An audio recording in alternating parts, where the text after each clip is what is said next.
अस्सलाम वालेकुम, my name is doctor Khalood Imran. बच्चे की ग्रोथ क्यों रुक जाती है, इसकी क्या वजूहात हैं? बहुत से हमसे कपल्स, बहुत सी फीमेल ये सवाल करती हैं, specially at time of ultrasound, जब उन्हें हम सडन बताते हैं कि जी आपके बच्चा तो ग्रोथ ही नहीं कर रहा, तो वो बहुत परेशान होती हैं। बाज़ मोस्टली ग्रोथ पहले 3 महीनों में रुक जाती है, बाज़ की 4th मंथ में, बाज़ की मिड ऑफ प्रेगनेंसी में और बाज़ की एंड पे जाके, या बाजू का ग्रोथ होती रहती है तो वो नॉर्मल नहीं हो रही होती, तो वो हमसे कहते हैं जिसकी बताएं क्या वजूहत है। अगर हम बात करें स्टार्ट ऑफ प्रेगनेंसी से, जिसको हम 9 महीने में हम एक हमल को तकसीम करते हैं, अगर हम स्टार्ट से बात करें तो पहले मैं बात करूंगी पहले 3 महीनों की। उसमें सबसे कॉमन कॉज है क्रोमोसोमल एबनॉर्मेलिटी, के जी कोई जीन्स का इशू है एग या स्पर्म की साइड से, तो ऑटोमेटिकली बच्चे की ग्रोथ रुक जाती है क्योंकि वो नॉर्मल बेबी नहीं होता। अगर जो है उसके अलावा जो है वो, अगर एडवांस हम बात करें सेकंड ट्राइमेस्टर की, चौथे पांचवें छठे महीने की, तो उसमें अगर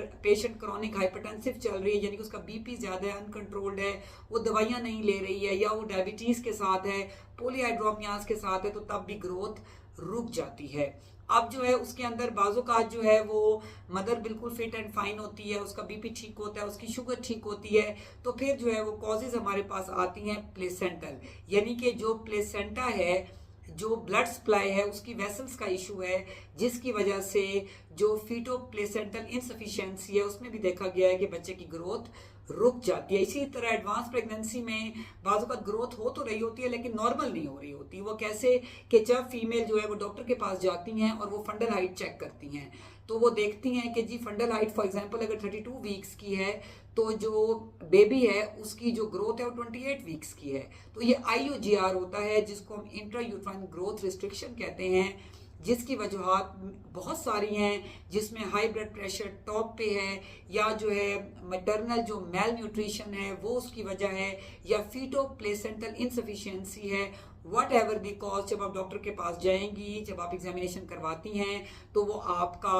अल्ट्रासाउंड करवाती हैं, डॉक्टर अल्ट्रासाउंड करवाती हैं, ताकि वो फ्लो देख लें कि आइदर जो है जो प्रॉब्लम है वो फीटस में है, प्लेसेंटा में है, या मदर में है। जहां भी कॉज होती है उसको फिर हम कोशिश करते हैं उसको डील करने की, ताकि जो है वो प्रॉब्लम सॉर्ट आउट हो और बच्चे की ग्रोथ नॉर्मल हो। और अगर उसकी ग्रोथ कम भी है और अगर हमें उसको पहले भी डिलीवर करवाना पड़ता है for the safety of the baby और समटाइम फॉर द मदर, तो फिर हम उसके मुताबिक जो है डॉक्टर डिसाइड कर लेते हैं, और फिर हम उसके बाद फेट ऑफ डिलीवरी और फेट ऑफ फीटस का फैसला करते हैं। इसलिए याद रखें कि जब भी ग्रोथ रुकती है उसकी जरूर कोई ना कोई वजह होती है। तो इसलिए मदर्स को चाहिए कि फर्स्ट डे से अपने केस को बुक्ड करवाएं, क्योंकि जब भी आपका केस बुक्ड होगा, आपका मंथली अल्ट्रासाउंड होगा, आपकी लैब्स होंगे, आपके वाइटल्स चेक होंगे, तो डॉक्टर्स को भी पता होगा कि कहाँ पे मसला बन रहा है, और ऑटोमेटिकली जो कपल्स हैं, फादर मदर हैं, उनको भी पता होगा कि कहाँ पे इशू है और हमने कैसे उसको डील करना है। इसलिए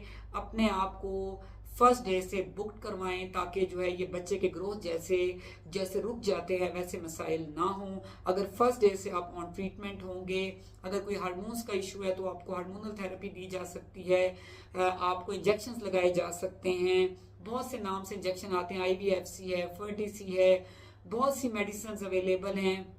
जो हम साथ साथ लगा के ग्रोथ को जो है वहां पे रुकने से बचा सकते हैं। लेकिन वो हम टाइम टू टाइम कर सकते हैं, मंथ जैसे उनका मंथली स्कैन होता है उसके साथ हम फैसला करते हैं। इसलिए अपना प्रॉपर आप चेकअप करवाएं ताकि माँ और बच्चा दोनों सेहतमंद रहें। अगर आप मुझसे कोई भी क्वेश्चन पूछना चाहते हैं तो आप कमेंट सेक्शन में लिख सकते हैं, आई विल रिप्लाई दैट। और अगर आप ऑनलाइन कंसल्टेशन लेना चाहते हैं तो नंबर नीचे मेंशन्ड है, आप मुझसे ऑनलाइन कंसल्टेशन भी ले सकते हैं। Thank you so much.